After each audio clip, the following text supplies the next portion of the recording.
What's up, everyone? Welcome back to another edition of the Culips English Podcast's bonus episode series. I'm your host and your English study buddy, Andrew. It's great to be here with you as always, and I hope you're doing well. For those of you who are new here, welcome, first of all. Let me quickly explain what this series is all about. So in each bonus episode, I tell you a little story from my life as a Canadian guy living abroad in South Korea. And I hope by listening to these stories, you'll be able to improve your English in a fun and stress-free way. I tell these stories in a way that I believe will help you to achieve the main goals of our bonus series, which is to Big B, build your fluency, grow your vocabulary, increase your cultural knowledge, and become a clearer English communicator. There's a 100% free interactive transcript and vocabulary glossary for this episode that you can get by following the link in the description. They're helpful tools, and I recommend checking them out to get the most of studying with this episode. If you're a Culips member, then we'll also include a comprehension quiz that you can use to check and see how much of this episode you were able to understand. Speaking of Culips members, I want to give a big shout out to them for their support. Without our members, we wouldn't be able to make English lessons each and every week for learners all around the world. So thank you so much to all of the members out there. If you'd like to support Culips and become a Culips member yourself, you can sign up on our website, culips.com.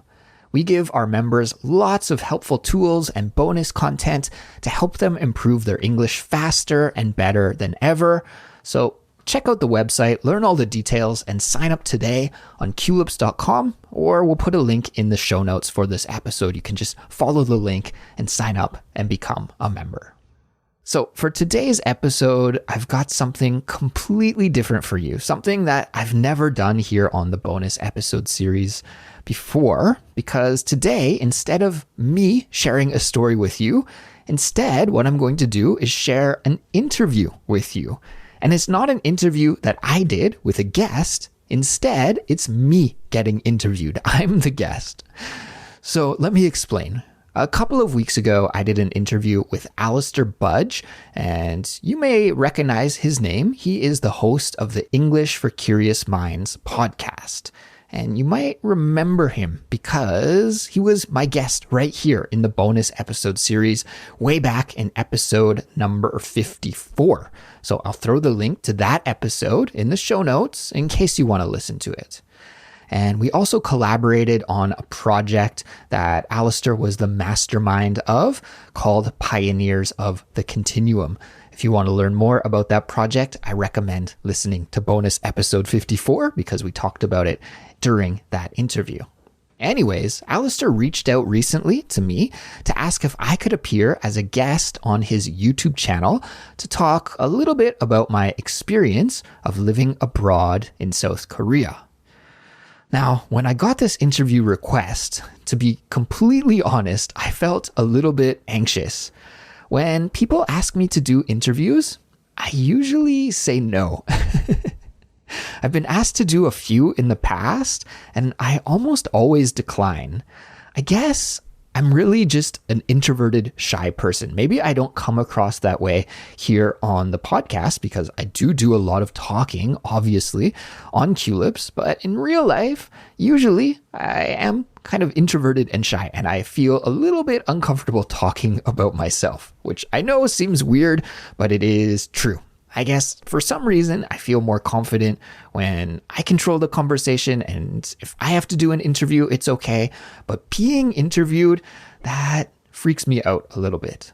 But as you may remember, my New Year's resolution for this year is to become a better interviewer. I want to have amazing, awesome guests on Culips, and I want to be a really awesome, amazing interviewer when I present them to you guys. When you hear those conversations, I want them to be really interesting, really engaging, and really helpful for building your English. So that's my goal for this year so that's one of my professional goals for this year is to work on becoming a better interviewer.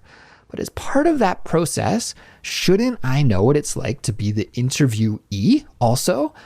I think I should. I really think I should. So when I had this opportunity to be interviewed by Alastair for his YouTube channel, I thought, I got to do it. I can't run away. I've got to face my fear, even though it's a little freaky to me. I need to do it. I need to become comfortable with being the interviewee as well. It's an important part of this process.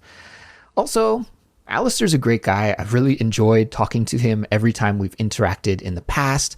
So because of these things, I was in. So I said, yeah, Alastair, let's do it. And so we did. And in the interview, we talked a lot about South Korea. This episode is really focused on South Korea, about why I moved there, why I love it here, some of the things I've noticed about Korean society through a foreigner's eyes, because of course I am not South Korean, I'm Canadian, but I do live here and I have kind of a different perspective, perhaps, compared to Korean people. So we talk a lot about that. If you're not interested in South Korea, then probably this is not the interview for you, because most of the time that's what we talk about. But I did really enjoy the conversation, and I think this interview may be really interesting to a lot of you out there as well. Of course, some of the things that I'll say in the interview you may be familiar with, because I have talked in bits and pieces here and there on Culips over the years about why I moved to Korea and what I do here and my experience here, but I've never done so in so much detail in one place at the same time, and that's what I do in this interview. So if you've been curious about that in the past, this is the interview for you. Now, the interview went on for a long time. It went on for over an hour, but I'm not going to present you with the whole interview today. I'm just going to play the first 25 minutes or so for you here. I guess you could consider this to be part one. And then if you'd like to listen to part two, then you can go on over to Alastair's YouTube channel, which of course will link in the show notes. And then you can listen to the rest of the interview if you are so inclined. After listening to this interview, I really want to know what you think. I'm very curious. As I mentioned, I haven't done this a lot. It's a little uncomfortable to me, and even listening back to the interview was super, super cringy for me. And yeah, I don't know what it is. I listen to myself a lot when recording Culips and editing Culips, but it's not really cringy for me to do that. But on somebody else's show, when I'm the guest, it was a little cringy.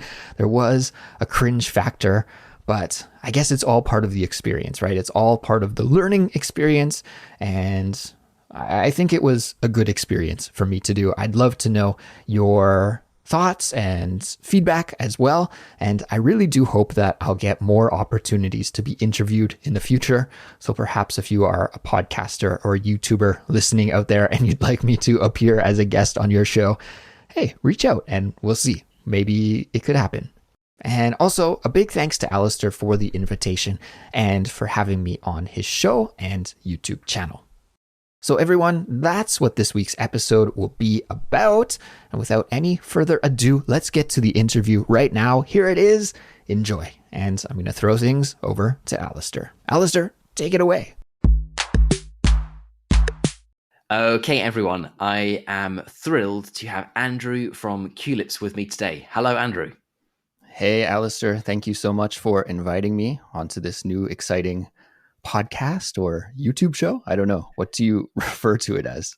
I think we're going to be thinking of it as a YouTube first podcast, if that's something. YouTube that's first podcast. Yeah. It's a thing now. Yeah, for sure. So I'm happy to be here. Thank you. Excellent. Well, it's amazing to speak again. We collaborated last year on a project, and I'm super excited to do something completely different with you now. So I've asked Andrew to come on so I can quiz him about Korea, about South Korea, his experience living there, what it's like to be a Canadian in Korea, and if he can teach me a little bit about this amazing country that I've never actually been to. So, Andrew, can you just start by telling me a little bit about what brought you to Korea and how you moved from North America to Korea? Yeah, absolutely. So it's a bit of a long story, and I guess I should start back when I was in university. So I graduated from the University of Victoria on the west coast of Canada. I'm originally from Canada. It's where I was born and raised, and I grew up in British Columbia, which is the westernmost province of BC, and attended the University of Victoria on a little island close to Vancouver, which is coincidentally called Vancouver Island. So I graduated from this university in 2008. I did a degree in history.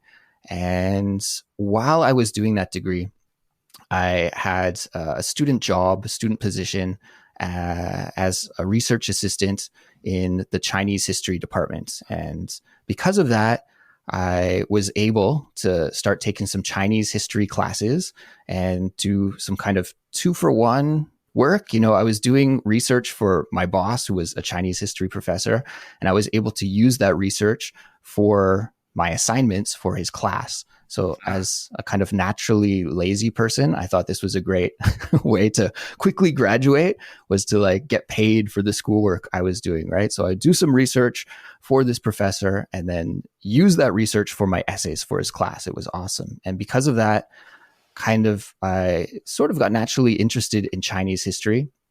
And that was actually my specialization for my degree was Chinese history and immigration from of Chinese people to Canada in the 1800s. And that was my focus, essentially.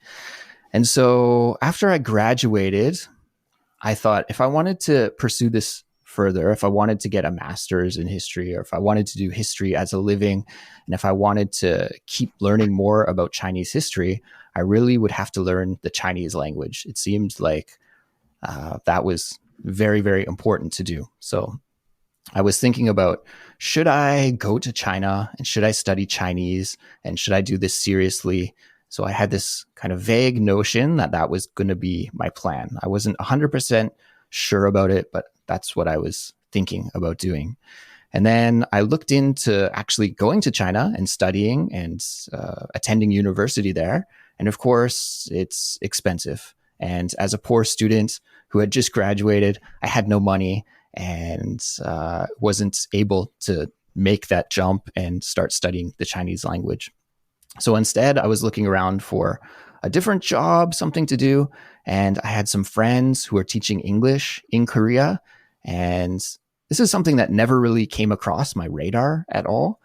But hearing about them going over there to Korea to teach English, I thought, that's kind of interesting. Maybe that's something that I could do as well. And I also had a really close friend at the time who was a Canadian Korean.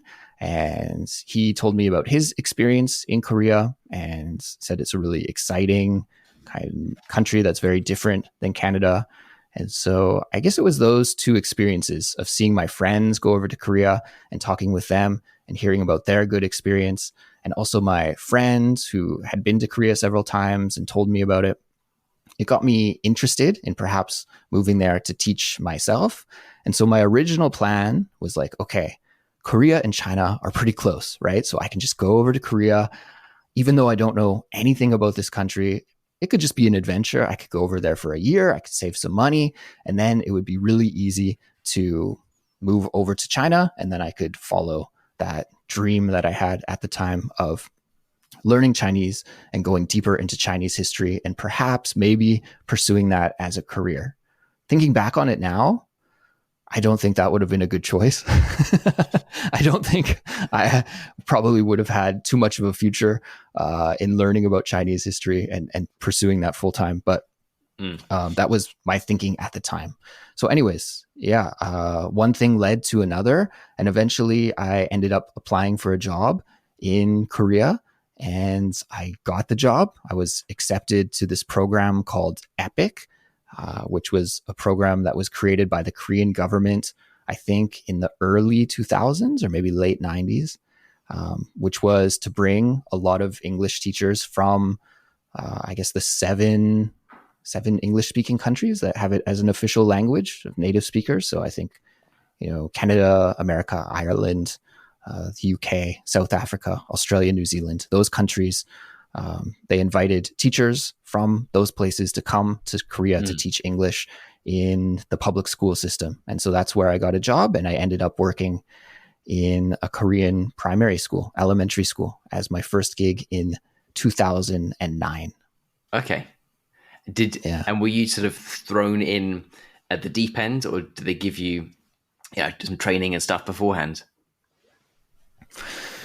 Yeah, mostly just thrown in. I think they wanted us to bring our outside perspective and wanted us just to not necessarily teach the students. Like, I think this is actually kind of a good idea that they had at the time, was just like they wanted an outside influence at the school, right? They wanted somebody who thinks differently, that acts differently, that speaks a different language, and just for the students to be exposed to that kind of, well, a foreigner, right? A foreign perspective. And so there wasn't a lot of training. We had a 1-week orientation.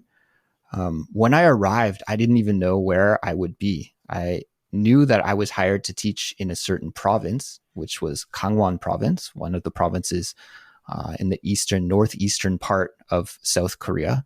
So I knew I was going to be in that province, but I didn't know what city or anything like that. It was kind of like a lottery. And so I arrived, I went to the orientation session with about 100 other teachers who are all fresh off the boat like me from those different countries that I mentioned before. And yeah, it was almost like a lottery. And so I was told that I was going to be teaching in a city called Taebaek, which is the highest city in Korea. It's way up in the mountains. And it's also the smallest city in Korea. It just officially has city status. So it's not a town or a village, but it's a city. But the population is rather small by Korean standards. I think at the time it was around 50,000 people. Coming from Canada, I thought that's like a medium-sized city, but here in Korea, that's like a really small place. So yeah, I ended up teaching at a very small elementary school in the mountains. The total school population was around 50 students.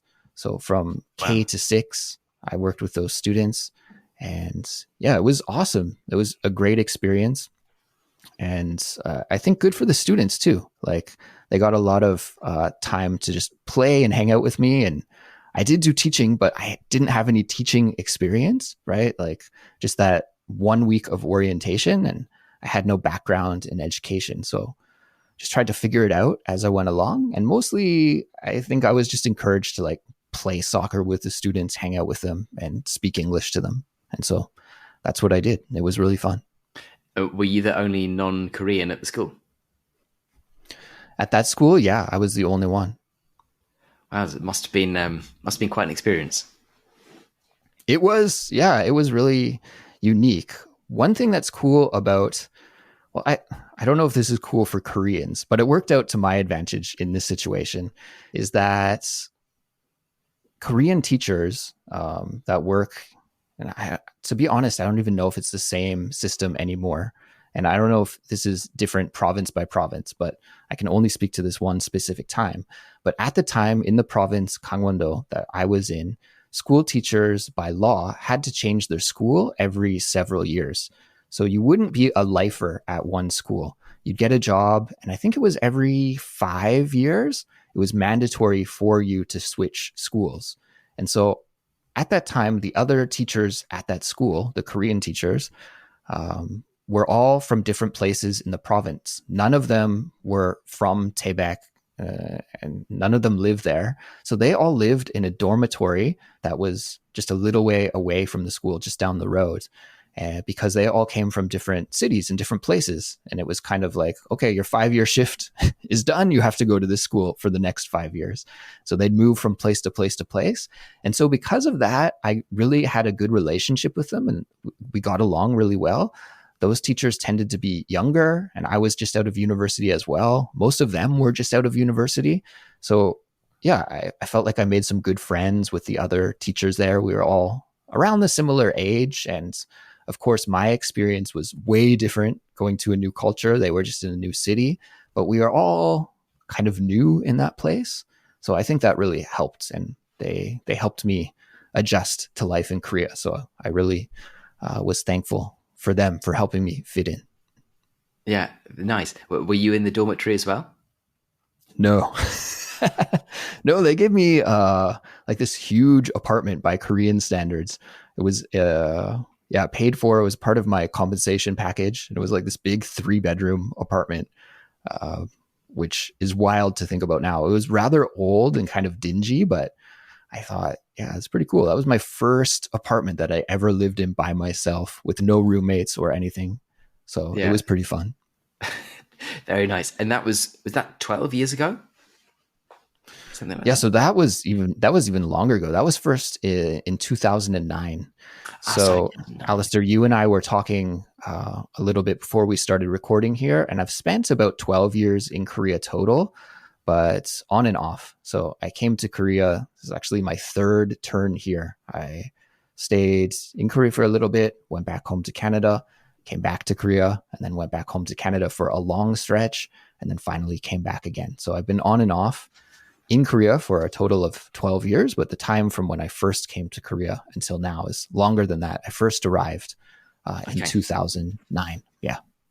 So what is the pull of Korea for you? What is it that kept on bringing you back and has meant that you have set up a life for yourself there? Yeah. It's hard to really pinpoint one thing. But it's interesting, I was saying earlier how I had this dream of studying Chinese and going to China. After I finished that first year in Korea, that dream just like went out the window. I just fell in love with Korea during that first year here, and just it totally made me give up and forget about even going to China. I was like, I don't need to go there anymore. Like, I don't know what I was thinking. So in a good way, I kind of found my groove here in Korea. I think I was really attracted to just like the wild, random nature of Korea, especially being thrown into this really immersive situation where I was the only foreigner in the village where I was teaching. I didn't know the language. I didn't know what was happening most of the time. And that seemed really exciting. And also Korean people were really exciting. Like it's like a busy, fast moving country. It really develops quickly. And there was just something really attractive to that just pulled me back. And I also fell in love with the food, fell in love with the language eventually. And yeah, it just seemed like a place where when I would wake up in the morning, I would never really know how the day would unfold and, what would happen by the time I went to sleep. And I like that because I felt like in Canada, my life was very predictable and I could know how my day would unfold. But in Korea, I would never know. And I'd always say to myself, I'd go on this like wild adventure or something crazy would happen. I was like, wow, I never would have expected that my day would have ended up here in the morning. So I loved that. It was just so exciting in that way. Yeah, I'm thinking at the moment back to a time I spent actually teaching English in China, um, and a lot of what you say in terms of things just being very surprising and unpredictable, I can completely relate to that because there were days where you just end up in a completely different place, something just bizarre has happened, and Yeah. you have this strange kind of duality of both feeling like in control sort of what you're doing because you no one's forcing you to do anything you don't want to do, but also just this complete chaos of you could be anywhere, anything could happen, something like just completely mad might happen at a very unexpected time. And I think some people in my experience of being with other teachers and other people who are in that kind of environment, some people hate it because they just need to feel like they're completely in control and they liked having that routine and familiarity with what's going on. Other people, like me, and it sounds also like you, just absolutely love that because it brings that sort of variety and kind of unexpected just not just the variety, but the fact that you have this sort of sense of like life just pulling you somewhere. That is really exciting. Yeah, yeah, you got to embrace the chaos. I love it. I have one story I can share with you that's really funny that kind of illustrates this point. I remember one day I went to work at the school, and I was told, "Oh, we're going on a field trip today," which was completely surprising to me. Like I had no idea that we were going to go on a field trip. In retrospect, probably, all of the teachers and the staff were talking about it for weeks and weeks and weeks and planning it. But because I didn't know the language, I had no idea that we were going on a field trip that day. And so it was just news to me. And that's one thing that people in Korea, foreigners in Korea, sometimes complain about is like they'll just be told like something is going to happen with no warning, no expectations. And I think that's really just a language gap. It's like when you don't know the language and you're outside of it, you don't understand what's happening, then of course it seems surprising. And yeah, maybe in retrospect, it would have been nice to have a heads up like, oh, tomorrow we're going on a field trip. But that's not the way I was told. It was like, today we're going on a field trip. We're going to go visit. I can't remember. I think we went to a museum, a mining museum, in fact, if I recall correctly. But anyways, that was the plan. We're going to go on a field trip. So cool, embrace the chaos. Let's do it. So we all loaded onto a couple of buses, and we were going to this museum or wherever we were going. And suddenly we were beside this little river, driving beside this little stream, and the school bus broke down. And so we were all ordered off the bus, and the location that we were going to wasn't too far from where the bus broke down. So the other teacher said, "Oh, we can just walk there. It's okay." So, okay, let's walk. So we're all walking along the side of the road. And in this bus, there were probably, 25 or 30 little elementary school students in grade 2 and 3. So they're just little kids, right? And we're walking along the side of this road, which was not so bad, but I was a little bit stressed out. Like, I don't want anything to happen to these kids. We're on the side of the road. There's no sidewalk. We're just on the shoulder. It wasn't a busy road, but I was still a little bit stressed out and making sure that they were all walking in a line. And then, which was really surprising to me, the head teacher told me that we need to cross over this stream. And so if we keep walking a little bit, there were some stones in the stream that we could cross over. And so I was expecting, like a little bridge or something, but it was really just this creek with like rocks that were in the stream. And so what we did was the three teachers, we just stood on the rocks and we picked up each kid and just passed them one by one, just sort of like a bucket brigade, with firemen putting out a fire, carrying a bucket and passing it on to the next person. And we did that with all 30 students. And I was in the middle. So one of the Korean teachers would pick up the student, pass the student to me, and then I would pass it to the next teacher. And we got all the students across the little river stream thing that way. And so I remember in that moment being like, wow, I didn't think I was going to be doing this today. When I woke up, this was all a surprise to me. But those kind of moments were really exciting at the same time. And yeah, thankfully we got all the students across the river. Nobody was hurt. Nobody was injured. But that was hilarious to me. So I'm imagining some kind of teacher training question that you would get in an exam in the United States or in the UK or Canada or something. It would be like, you've got a group of children, you need to cross a river. Do you A, wait for help, B, try and pass the children across from one to one, or C, try and find an alternative route? It's like, actually, we're just going to pass the children across. Yeah. No, it seems, really, really different than in Canada, where safety is such a concern. And I think Korea changes really, really quickly. And now I don't think that would happen now. I think there's no way that would happen. But in 2009, things were a little bit different.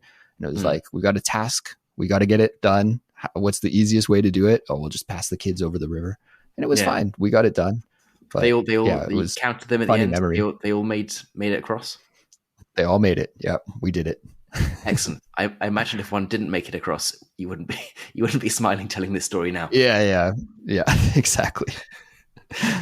Nice. And so how has Korea changed since you've been there, since you first started going there 15 years ago? Yeah, it's changed in so many ways that it's really hard to hard to say. It almost in a lot of ways seems like a different place. Like it's almost unrecognizable when you see old TV clips or something. I've been watching this sitcom, this Korean sitcom recently called High Kick. And I think that was filmed in 2006. So that was only 3 years before I arrived. And watching that really brings back a lot of memories because it wasn't too much difference between 2006 and 2009, but it seems ancient. Like it seems like similar to watching something that was filmed 30 years ago. Like if I had to make a comparison in Canada, something that I saw 30 years ago, maybe that would be more similar. So it's changed in a lot of ways. It's a really techie country. So the technology changes very quickly. And as I hinted at with that story about passing the kids over the river, it was a pretty wild place when I first arrived, and it seemed like safety wasn't a priority that was on anybody's radar. And I think that's changed a lot now. Like it seems like it's a more safer, organized place, whereas when I first arrived, it was a little bit more chaotic in a way, which was really attractive to me at first. But it's just everything's changed and everything will change. I think that's the interesting thing about Korea is that it seems like every 5 or 10 years, it's almost like it reinvents itself and it's not the same place. It's very dynamic in that way. I'm sure there's many reasons for this, but why do you think it changes so much faster than Canada? That you're using as an example. Why do you think there is this kind of constant push for reinvention and change? I think partially it has to do with the personality traits that a lot of Koreans have, kind of this innate culture of, this is going to sound mean, but I don't mean it to sound mean, of impatience. Koreans are really, and when I say Koreans, I have to give this preface in saying that, I'm speaking in generalities here. Of course, I can't speak for every individual. Korea is a country of individuals, but I think most Koreans will even agree that they're pretty impatient and they like things fast and they like things quickly to happen. When I first arrived in Korea, one of the big flexes that Koreans would kind of brag about, they were really proud, is how fast their internet was compared to other countries around the world. They're like, we got the fastest internet in the world. These days, Koreans will brag about how everything is so fast. If you order food on a delivery app, it arrives really quickly. If you order something online, it can be delivered the same day. Like things are really, really quick here. And I think that's just something that's innate to Koreans. So they have this demand and this desire for things to move quickly.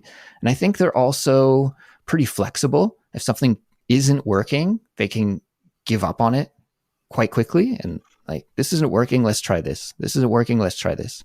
And so perhaps because of those two reasons, things do develop quickly.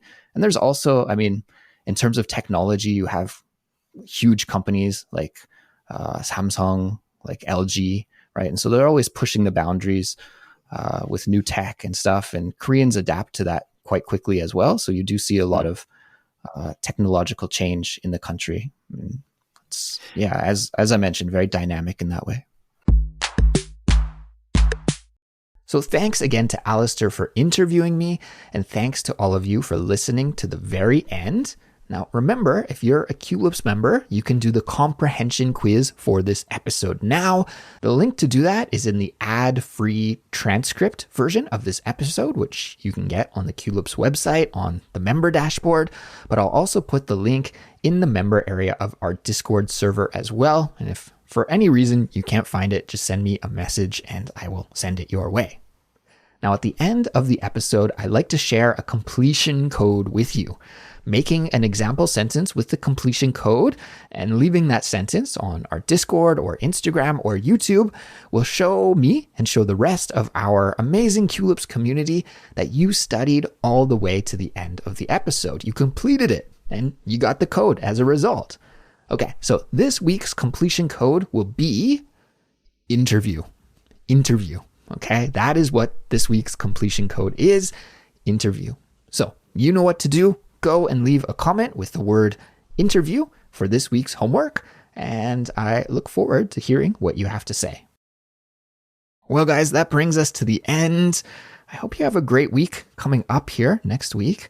To be honest with you, I'm a little bit afraid for next week. I've got a super busy schedule, and I'm not really looking too forward to it, but what can you do? That's life.